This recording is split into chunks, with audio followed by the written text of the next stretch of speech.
أعوذ بالله من الشيطان الرجيم بسم الله الرحمن الرحيم وإذ قال موسى لفتاه لا أبرح حتى أبلغ مجمع البحرين أو أمضي حقبا فلما بلغا مجمع بينهما نسيا حوتهما فاتخذ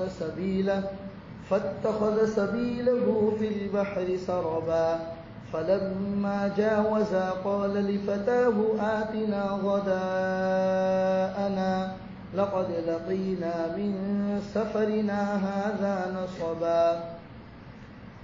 میرے محترم دینی بھائی، سورہ کہف کا یہ 9واں رکوع ہے. ہم نے اس میں پڑھا کہ جس زمانے میں سیدنا حضرت موسیٰ علیہ السلام نے اپنی قوم بنی اسرائیل میں ایک مرتبہ وعظ کیا، نصیحت کی. نصیحت کے دوران کسی نے پوچھا کیا آپ سے بھی زیادہ جانکار علم والا اس دنیا میں کوئی ہے؟ تو حضرت موسیٰ نے روئے زمین کی طرف اشارہ کر کے فرمایا کہ اللہ کے بعد سب سے زیادہ جانکار نبی ہوتا ہے. میں نبی ہوں اس لیے میں ہی زیادہ جانکار ہوں. اللہ نے اپنے نبی حضرت موسیٰ علیہ السلام کو بھیجا کہ جائیے ایک ایسے آدمی کے پاس جو آپ سے بھی زیادہ جانکار، اور اس آدمی کا نام نہیں بتایا، صرف اللہ نے اتنا فرمایا عبدم من عبادنا، ہمارے بندوں میں سے ایک بندہ ہے، آپ جائیے ان سے ملاقات کیجیے. نشانی بھی بتائی کہ اپنے ساتھ ایک مچھلی لے کر جاؤ، راستے میں وہ مچھلی زندہ ہو کر جہاں چلی جائے وہیں پر آپ کی منزل ہوگی. چنانچہ حضرت موسیٰ علیہ السلام اپنے خادم حضرت یوشع کو لے کر روانہ ہوئے. راستے میں ایک جگہ پر قیام کیا، وہیں پر وہ مچھلی زندہ ہو کر پانی میں چلی گئی. اور جس پانی میں وہ مچھلی گئی تھی، جہاں کہیں پر وہ مچھلی پانی میں گزرتی گئی، گویا کہ ایک طرح کا پانی میں سوراخ بناتی چلی گئی. جہاں جہاں سے مچھلی گزری وہاں کا پانی ایک دوسرے سے ملا نہیں، بلکہ وہاں سوراخ بنتا چلا گیا.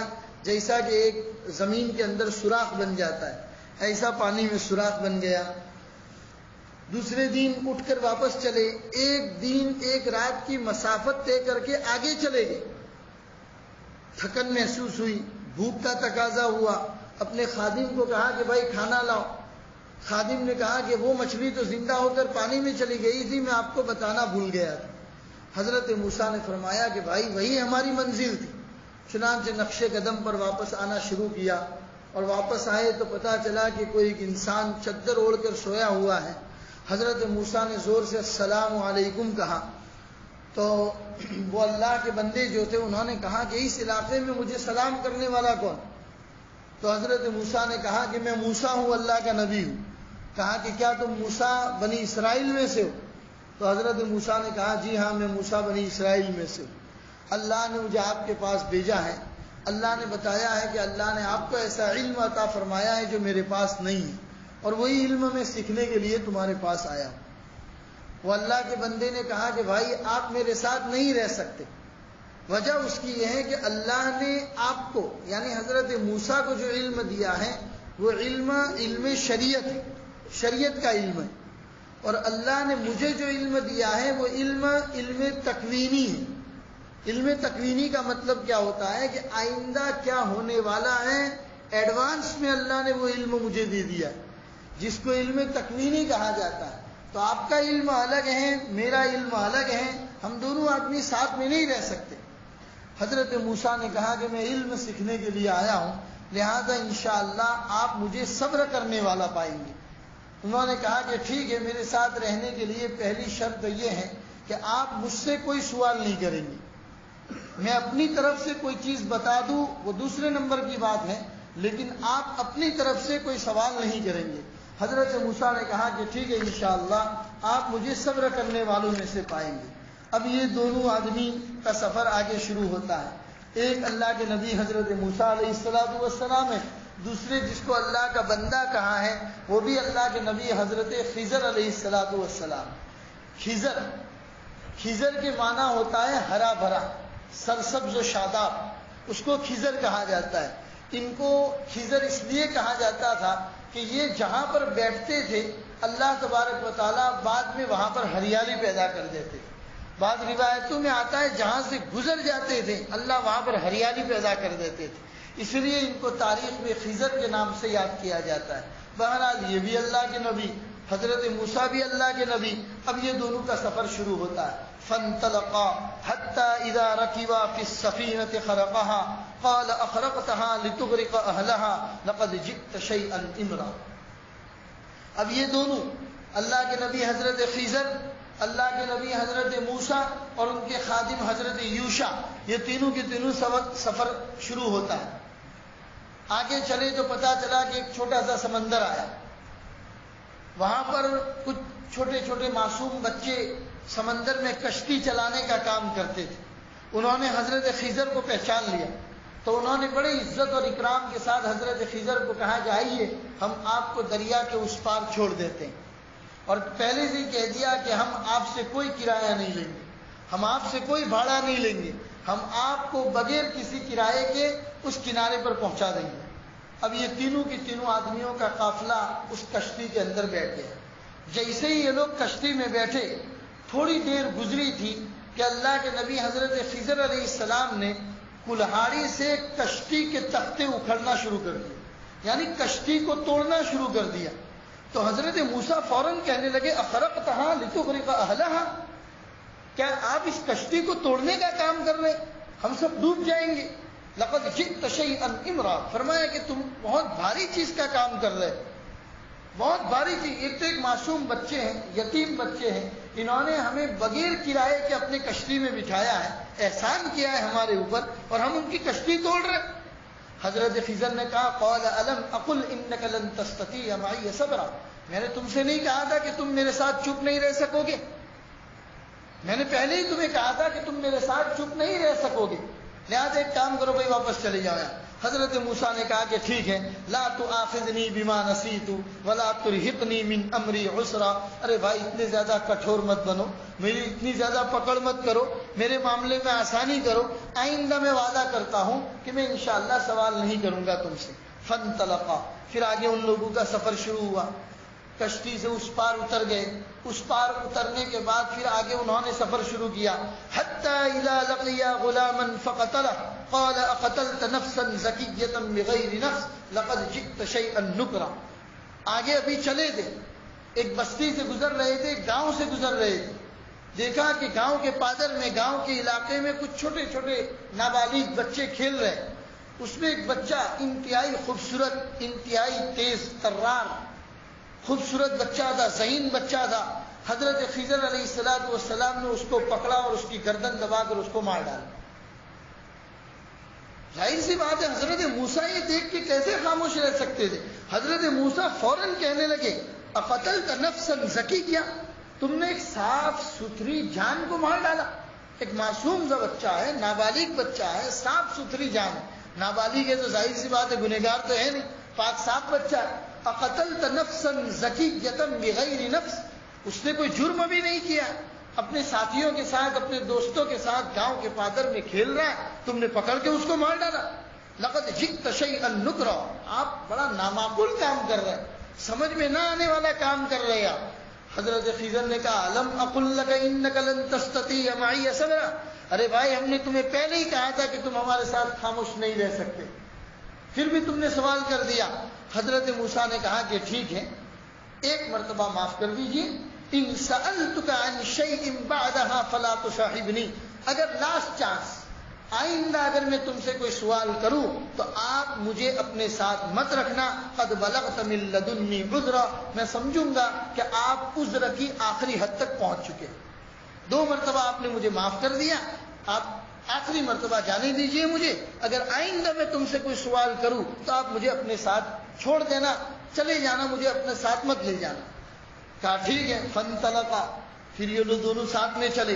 حتی اذا اتیا اہل قریۃ استطعما اہلها فابوا ان یضیفوهما فوجدا فیها جدارا یرید ان ينقض فاقامه قال لو شئت لاتخذت علیہ اجرا.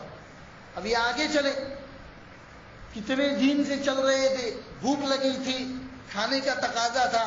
ایک بستی آئی، بستی والوں کو کہا کہ بھائی ہم لوگ مسافر ہیں، ہمیں کچھ کھانا کھلا دو۔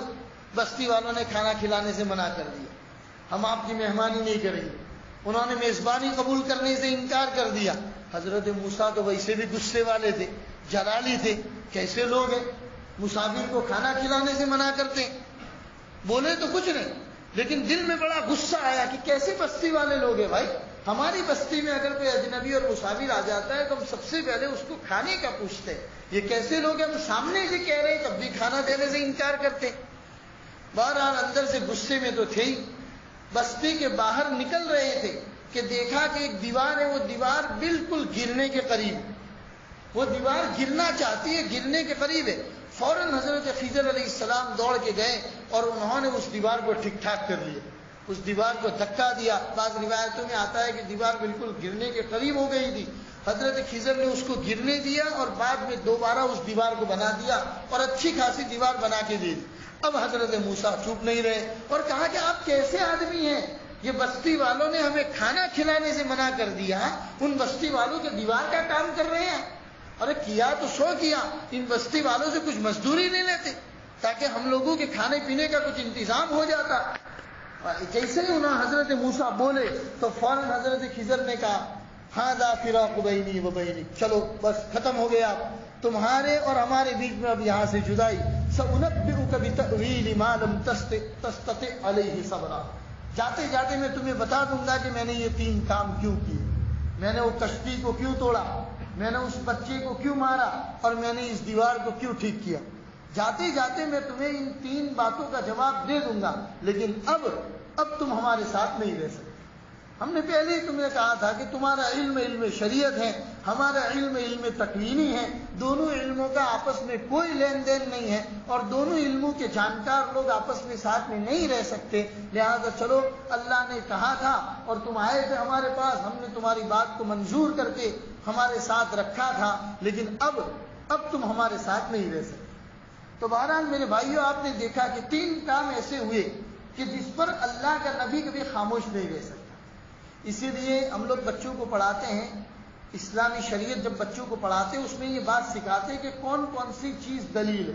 قرآن دلیل ہے، کوئی بات اگر اللہ نے قرآن میں کہی ہے تو دلیل ہے، کوئی بات نبی پاک صلی اللہ علیہ وسلم نے اپنی زبان سے کہی ہے تو وہ بھی دلیل ہے، کوئی بات اللہ کے رسول نے اپنی زبان سے کہی تو نہیں لیکن حضور کی نظروں کے سامنے ہو رہا تھا، اللہ کے رسول نے منع نہیں کیا تو وہ بھی دلیل ہے، کیونکہ اللہ کا رسول کوئی چیز غلط کام ہوتے ہوئے دیکھے کبھی خاموش نہیں رہ سکتا، تو اللہ کے نبی کا خاموش رہنا اس کو بھی دلیل کہا گیا۔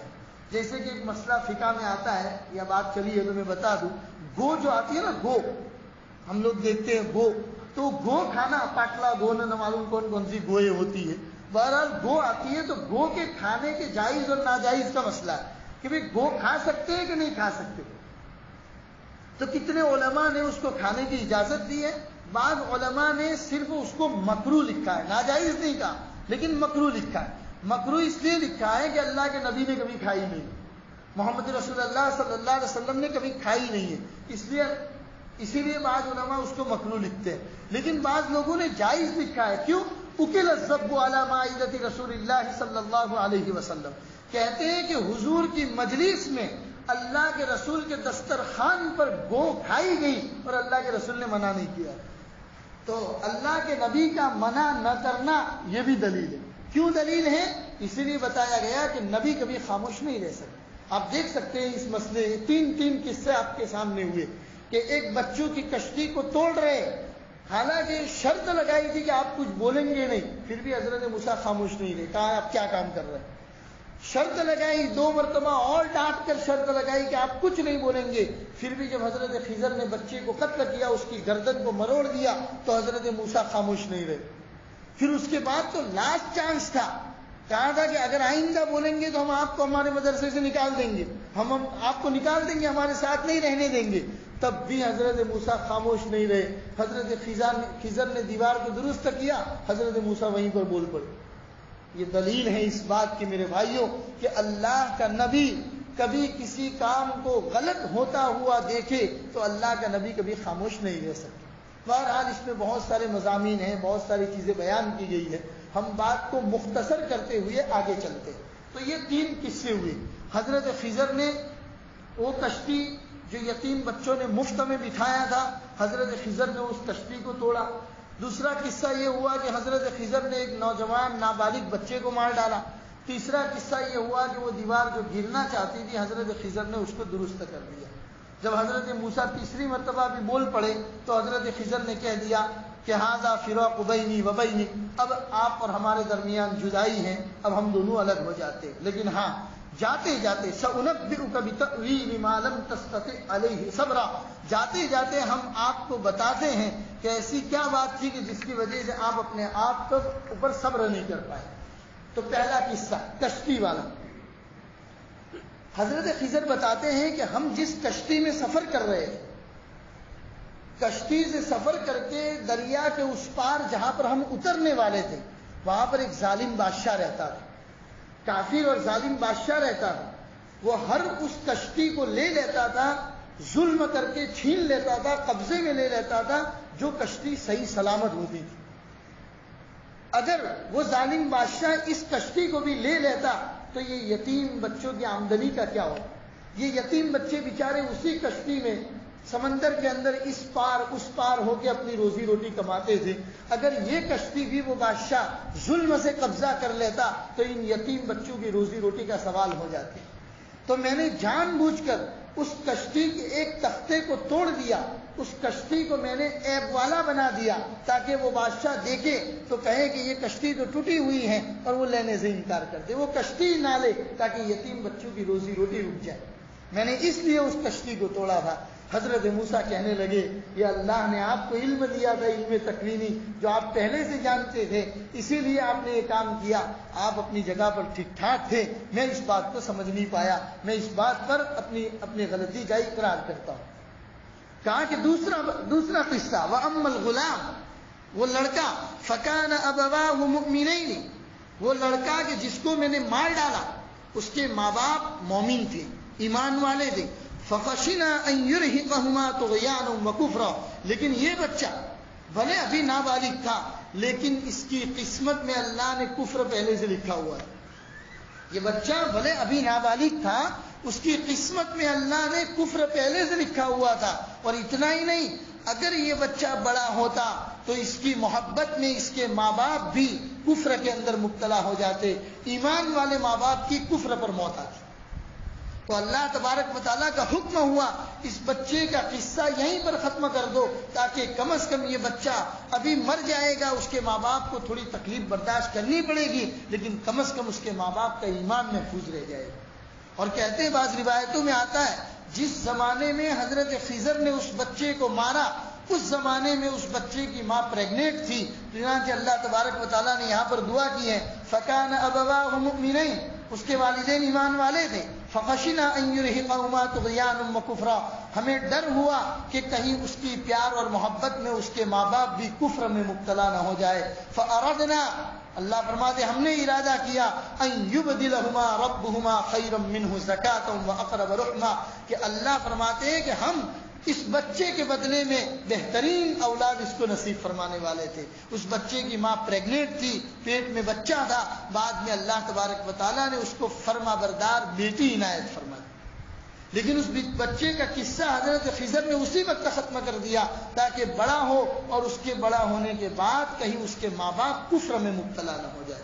حضرت موسیٰ کہنے لگے کہ مجھے آپ کی اس تکوین کی چیز کا علم نہیں تھا، آپ نے اس کو بتایا، آپ نے یہ کام بھی اللہ کے حکم سے کیا ہے، میں اپنی غلطی کا اقرار کرتا ہوں۔ پھر آگے کہتے وَأَمَّا الْجِدَارُ فَكَانَ لِغُلَامَيْنِ يَتِيمَيْنِ فِي الْمَدِينَةِ وَكَانَ تَحْتَهُ كَنْزٌ لَهُمَا وَكَانَ أَبُوهُمَا صَالِحًا فَأَرَادَ رَبُّكَ أَن يَبْلُغَا أَشُدَّهُمَا وَيَسْتَخْرِجَا كَنْزَهُمَا رَحْمَةً مِّن رَّبِّكَ وَمَا فَعَلْتُهُ عَنْ أَمْرِي ذَلِكَ تَأْوِيلُ مَا لَمْ تَسْطِع عَلَيْهِ صَبْرًا۔ یہ کہتے ہیں وہ دیوار گرنا چاہتی تھی اور میں نے اپنے ہاتھ سے اس کو درست کر دیا۔ تمہیں پتہ ہے کہ اس دیوار کے نیچے کیا تھا؟ اس دیوار کے نیچے پہلی بات تو وہ دیوار کس کی تھی؟ وہ دیوار شہر کے 2 یتیم بچوں کی تھی جن کے اوپر ماں باپ کا سایہ نہیں تھا۔ شہر میں 2 بچے تھے جو یتیم تھے، اور اس دیوار کے نیچے ان یتیم بچوں کا خزانہ چھپا ہوا تھا. اگر وہ دیوار گر جاتی، خزانہ باہر آ جاتا، شہر کے لوگ خزانے کو لوٹ لیتے، یتیم بچوں کا نقصان ہوتا. دیوار کے نیچے یتیم بچوں کا خزانہ چھپا ہوا تھا. دیوار اگر گر جاتی، خزانہ باہر آ جاتا، شہر کے لوگ خزانہ لوٹ لیتے، یتیم بچوں کا نقصان ہو جاتا. میں نے اس دیوار کو درست کر دیا تاکہ وہ خزانہ ان کے نیچے، دیوار کے نیچے چھپا ہوا رہے. بعد میں جب بچے بڑے ہو جائیں گے اپنا خزانہ خود نکال دیں گے. اور یاد رکھو یہ کام بھی ہم نے اس لیے کیا وَكَانَ أَبُوهُمَا صَالِحًا، اس لیے کہ ان بچوں کے والدین جو مر گئے ہیں وہ نیک لوگ تھے. یہاں پر قرآن کریم کی اس آیت کی تفسیر میں مفسرین فرماتے ہیں اگر ماں باپ نیک ہوتے ہیں تو بھلے وہ دنیا سے چلے جائیں، ان کی نیکی کا پھل ان کی اولاد کو ضرور ملتا ہے. ان کی نیکی کا پھل ان کی اولاد کو ضرور ملتا ہے. بھلے وہ نیکی کر کے دنیا سے چلے گئے، بعد میں ان کی اولاد دنیا میں زندہ ہے، اللہ تبارک و تعالیٰ ان کی اولاد کو ماں باپ کی نیکی کا پھل عطا فرماتے ہیں. مفسرین فرماتے ہیں کہ انسان کو ہمیشہ نیک اعمال دنیا کے اندر کرنے کا معمول بنانا چاہیے، اس نیت کے ساتھ کہ ہم دنیا سے جب چلے جائیں تو ہماری نیکی کا بدلہ بعد میں ہماری اولاد کو ملتا ہے. تو یہ وجہ تھی کہ ماں باپ نے نیک کام کیے تھے. جب وہ دنیا سے چلے گئے، بچے یتیم ہو گئے، ان کے خزانے کی حفاظت کی ذمہ داری اللہ نے اپنے نبی حضرت خضر سے، حضرت خضر نے ان کے دیوار کو درست کر دیا. بعض لوگ کہتے ہیں کہ اس دیوار کے نیچے سونے کی کچھ تختیاں تھیں، سونے کی کچھ تختیاں تھیں، ان کے اوپر نصیحت کی باتیں لکھی ہوئی تھی. قرطبی کے حوالے سے لکھا ہے کہ اس پر 6 نصیحت کی باتیں، 7 نصیحت کی باتیں لکھی تھی. میں وہ باتیں آپ کو پڑھ کر سنا دوں. پہلی بات کہ اس کے اوپر بسم اللہ الرحمن الرحیم لکھا ہوا تھا.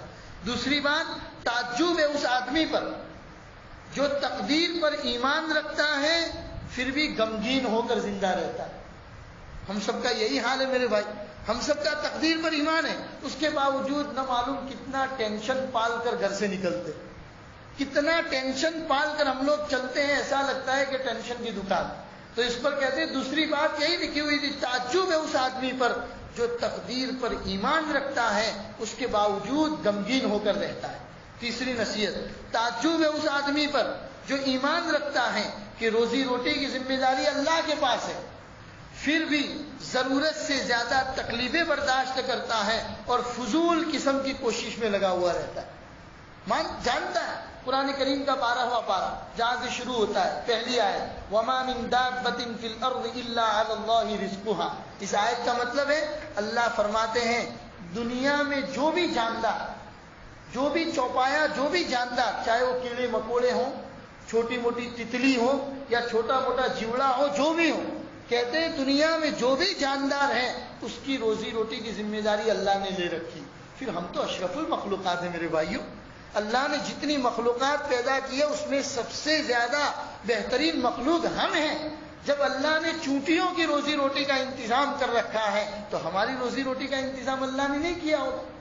تو فرماتے ہیں کہ تعجب ہے اس آدمی پر جو ایمان رکھتا ہے کہ روزی کی ذمہ داری اللہ کے پاس ہے، اس کے باوجود ضرورت سے زیادہ تکلیفیں برداشت کرتا ہے. دنیا کمانے سے منع نہیں کہا گیا ہے یہاں پر، ضرورت سے زیادہ. جیسے ایک مرتبہ ہم لوگ خانقاہ مجلس میں بیٹھے تھے پیر مولانا قمر الزمان صاحب کے پاس. حضرت فرماتے ہیں کہ میں ایک مرتبہ افریقہ کے سفر پر گیا. ایک آدمی آ کر کہنے لگا کہ مولانا دعا کرنا، 22ویں فیکٹری کی بنیاد ڈال رہا ہوں، تھوڑی تکلیفیں ہیں وہ دور ہو جائے. تو مولانا فرماتے اللہ کے بندے، اللہ نے تجھے 21 فیکٹریوں کا مالک بنایا ہے، اس پر تو شکر گزاری نہیں کرتا. 22ویں فیکٹری کے اندر تھوڑی تکلیف آئی ہے، اس میں لوگوں کے سامنے گاتا پھرتا ہے. تو یہ دنیا والوں کا عالم ہے میرے بھائیوں. اللہ ایسی دنیا کے پیچھے بھاگنے سے ہم سب کی حفاظت فرمائے. بہرحال چوتھی نصیحت لکھی ہوئی تھی، تعجب ہے اس آدمی پر جو موت پر ایمان رکھتا ہے اس کے باوجود خوش و خرم رہتا ہے.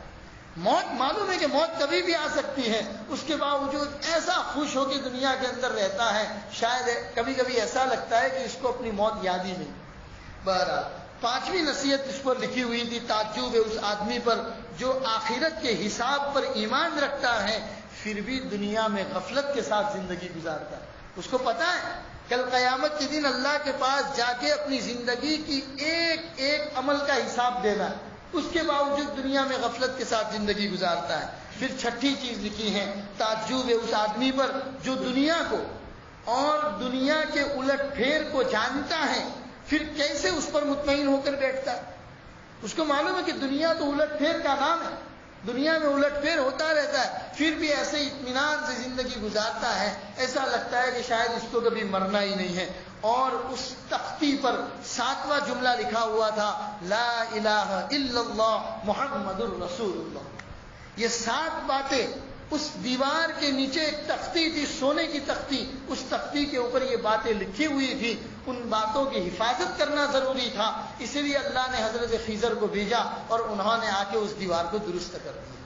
بہرحال میرے بھائیوں، آپ نے دیکھا حضرت موسیٰ علیہ السلام 3 باتوں پر جو بول پڑے تھے، حضرت خضر علیہ السلام نے ان تینوں باتوں کا جواب دے دیا کہ میں نے کشتی کیوں توڑی، میں نے اس بچے کو کیوں مارا اور میں نے اس دیوار کو کیوں درست کر دیا۔ اس قصے کو بیان کرنے کے بعد مفسرین فرماتے ہیں بہت ساری اس میں نصیحت کی باتیں ہیں۔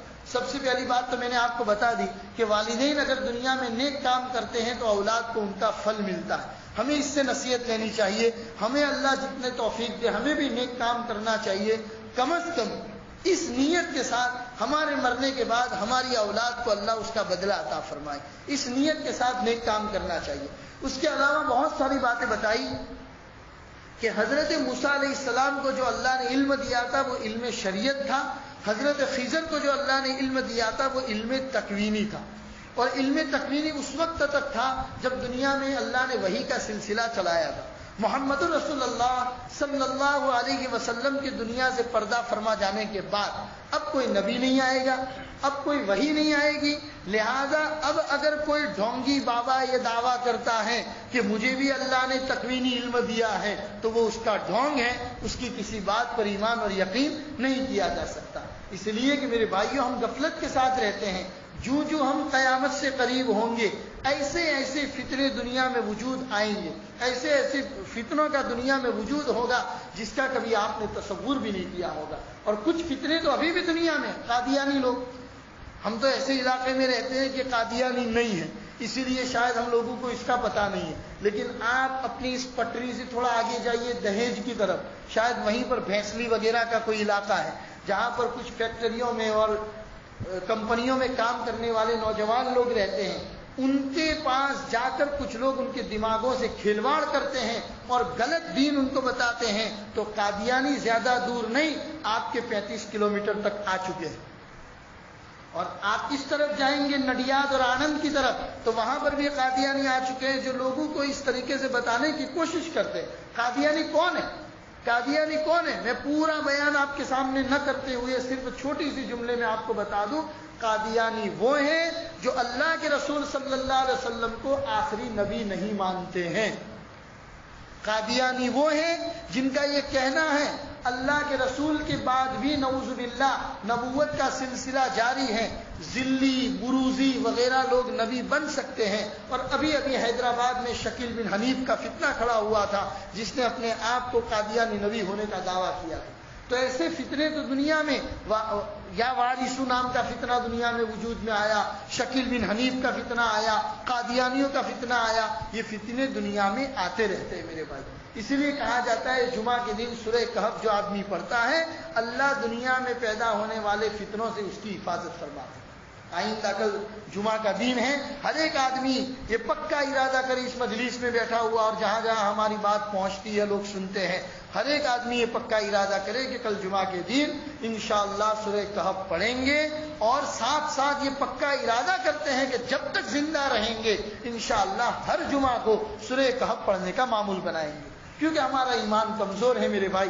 کوئی آدمی اگر ہمارے ایمان کے ساتھ کھلواڑ کرے گا یا ایمان پر حملہ کرے گا، کہیں ایسا نہ ہو کہ ہم اپنے ایمان کا سودا کریں، کہیں کسی فتنے کے شکار ہو جائے، اس لیے ان کی طرف توجہ دینے کی ضرورت ہے۔ بہرحال تو ایسے بہت سارے لوگ دنیا میں پیدا ہوتے ہیں، پیدا ہوتے رہیں گے۔ نبی کریم صلی اللہ علیہ وسلم نے فرمایا انه سيكون في امتي كذابون ثلاثون وفي روایت دجالون ثلاثون وكلهم يزعم انه نبي وانا خاتم النبيين لا نبي بعد۔ اللہ کے رسول نے فرمایا میرے دنیا سے چلے جانے کے بعد سیکون فی امتی کذابون ثلاثون، میری امت میں 30 جھوٹے پیدا ہوں گے، میری امت میں 30 جھوٹے پیدا ہوں گے. اور ایک روایت میں آیا وفی روایت کذابون ثلاثون، 30 جھوٹے 30 دجال پیدا ہوں گے. وکلہم یزعم انہ نبی، ان میں سے ہر ایک آدمی یہ دعویٰ کرے گا کہ میں نبی ہوں. لیکن تم یاد رکھنا، اللہ کے رسول نے فرمایا تم یاد رکھنا، انا خاتم النبیین لا نبی بعدی، میں خاتم النبیین ہوں، میرے بعد کوئی نبی دنیا کے اندر نہیں آئے گا. کل میں انشاءاللہ آپ کو دجال، یاجوج ماجوج اور حضرت عیسیٰ علیہ السلام کے دنیا میں آنے کے بارے میں جو بات کل انشاءاللہ جمعہ کا دن ہے، لیکن میں آؤں گا جمعہ کے بعد، کل عصر کے بعد تفسیر میں انشاءاللہ میں بتاؤں گا. اس وقت یہ بات آئے گی کہ حضرت عیسیٰ علیہ السلام دنیا میں آئیں گے، وہ بھی محمد الرسول اللہ کی شریعت کو فالو کریں گے، اپنی شریعت انجیل کو فالو نہیں کریں گے. اس سے پتہ چلا محمد رسول اللہ آخری نبی ہے، ان کے بعد کوئی نیا نبی نہیں آتا. میں اپنے نوجوان بھائیوں کو کہتا ہوں، ہماری عبادتیں چاہے کتنی کمزور ہو، ایمان مضبوط ہونا چاہیے اس بات پر. 2 بات خاص طور پر، اللہ ہی ہمارا پروردگار ہے، دنیا میں کوئی اللہ کے علاوہ نہیں ہے جو ہماری ضرورتوں کو پورا کر سکے، جو کوئی مشکل کشا ہو، جو کوئی حاجت روا ہو. اگر ہے تو وہ اللہ ہی ہے، اللہ کے علاوہ کوئی نہیں. لا الہ الا اللہ، نہیں ہے کوئی معبود سوائے اللہ کے. اس پر ایمان مضبوط ہو. دوسرا جملہ محمد رسول اللہ، محمد ہی ہمارے رسول ہیں، محمد ہی آخری پیغمبر ہیں. اگر اس کے بعد اگر کوئی آدمی سورج چاند ہاتھ میں لے کر آئے اور کہے کہ میں نبی ہوں، ہم اپنی گردن کٹوا لیں گے، لیکن یہ بات کبھی نہیں مانیں گے کہ محمد کے بعد کوئی دوسرا نبی دنیا کے اندر آ سکتا ہے. اس ایمان کو، اس عقیدے کو مضبوط ہمارے نوجوانوں میں ہونا چاہیے. جہاں تک ہماری طاقت ہے، ہمارا فرینڈ سرکل ہے، جہاں لوگوں کے بیچ میں ہم اٹھتے بیٹھتے ہیں، ہماری نوکری میں، جاب میں جو لوگ ہمیں ملتے ہیں جو مسلمان ہیں، ان کے ساتھ جب بھی ایمانی گفتگو ہو تو اس ایمانی گفتگو میں یہ بات ڈنکے کی چوٹ پر مضبوط طریقے سے ہم انہیں بتائے، یہ ہم سب ایمان والوں کی ذمہ داری ہے. تو بہرحال اس قصے کے اندر ہم کو یہ بات سیکھنے کو ملی. بعض لوگ یہ سوال کرتے ہیں کہ خضر علیہ السلام کون تھے، کیا وہ اللہ کے نبی تھے کہ نہیں؟ تو ان کے نبی ہونے کے بارے میں بہت سارے علماء نے اختلاف بھی کیا ہے. بعض لوگوں نے کہا ہے کہ وہ نبی تھے، اور بعض لوگوں نے ان کی نبوت کا انکار بھی کیا ہے کہ نبی تو نہیں تھے لیکن اللہ کے بہت نیک بندے تھے. بعض لوگ کہتے ہیں کہ اللہ نے ان کو آب حیات پلا رکھا، یعنی یہ جب تک دنیا باقی رہے گی تب تک زندہ رہیں گی. اللہ نے ان کو علم تکوینی دے رکھا ہے. چنانچہ بعض روایتوں میں لوگ بیان کرتے ہیں ابن کثیر کے حوالے سے کہ اللہ کے ایک نبی ہے حضرت الیاس علیہ السلام جو چوتھے آسمان پر ہے، اور اللہ کے ایک نبی حضرت خضر علیہ السلام. یہ 2 نبی ایسے ہیں کہ جن کے بارے میں یہ بات ہے کہ یہ انسانوں کا بھیس لے کر بھولے بھٹکوں کی مدد کے لیے آیا کرتے ہیں، بھولے بھٹکوں کی مدد کے لیے آیا کرتے ہیں. ایک حجت اللہ البالغہ جنہوں نے لکھی ہے وہ شاہ ولی اللہ رحمۃ اللہ علیہ، اللہ تبارک و تعالیٰ نے ان کو کشف عنایت فرمایا تھا. کہیں پر بھی جاتے تھے تو کشف سے محسوس کرتے تھے. ہندوستان میں بہت ساری جگہوں پر کشف سے انہوں نے یہ محسوس کیا ہے کہ ہندوستان میں بھی اللہ کے بہت سارے نبی آئے ہیں اور ان کی قبریں دنیا کے اندر ہندوستان میں بھی موجود ہیں. یہ شاہ ولی اللہ نے محسوس کیا تھا کشف کے ذریعے. تو وہ شاہ ولی اللہ فرماتے ہیں کہ ایک مرتبہ میں نے کشف سے یہ محسوس کیا اور مجھے کسی بتانے والے نے بتایا کہ اللہ کے نبی حضرت خضر اور اللہ کے نبی حضرت الیاس، ان دونوں کو موت تو آ چکی ہے، یہ دونوں زندہ نہیں ہیں، دونوں کو موت تو آ چکی ہے، لیکن آج بھی اللہ تعالیٰ نے ان کو یہ طاقت دی ہے کہ وہ انسانی شکل اختیار کر کے کبھی کبھی بھولے بھٹکے مسافروں کی یا بھولے بھٹکے لوگوں کی جا کر مدد کرتے ہیں. یہ حضرت خضر علیہ السلام کے بارے میں ہے. اور یہ کوئی چیز ایسی نہیں ہے کہ جس کا جاننا اتنا ضروری ہو کہ اس کے بغیر ہمیں جنت میں داخلہ نہیں ملے گا، اس کے بغیر منکر نکیر ہم کو قبر کے اندر سوال شروع نہیں کریں گے. زیادہ اس میں جاننے کی ضرورت نہیں ہے. بس اتنا، حضرت خضر اگر نبوت اللہ نے دی تھی تو وہ بھی اللہ کے ایک نبی تھے. حضرت موسیٰ علیہ السلام کے ساتھ ان کا یہ قصہ پیش آیا تھا. بہرحال جو نصیحت کی باتیں تھی وہ میں نے آپ کو بتا دی. اللہ کہنے سننے سے زیادہ ہم سب کو اس پر عمل کی توفیق عطا فرمائے. آئندہ کلم انشاءاللہ ذوالقرنین بادشاہ کے متعلق پڑھیں گے. کیونکہ انہی کے اندر پھر وہ یاجوج ماجوج کا تذکرہ آتا ہے، اور یاجوج ماجوج کے ساتھ دجال کا بھی تذکرہ آتا ہے، اور جب دجال اور یاجوج ماجوج کا تذکرہ آئے گا تو سیدنا حضرت عیسیٰ علیہ السلام کا بھی تذکرہ آئے گا کہ جو دنیا میں تشریف لانے والے ہیں اور اس دنیا کے اندر اتریں گے، ان کا بھی وہ تذکرہ آئے گا انشاءاللہ، تو ہم اس کو بھی انشاءاللہ کل پڑھیں گے۔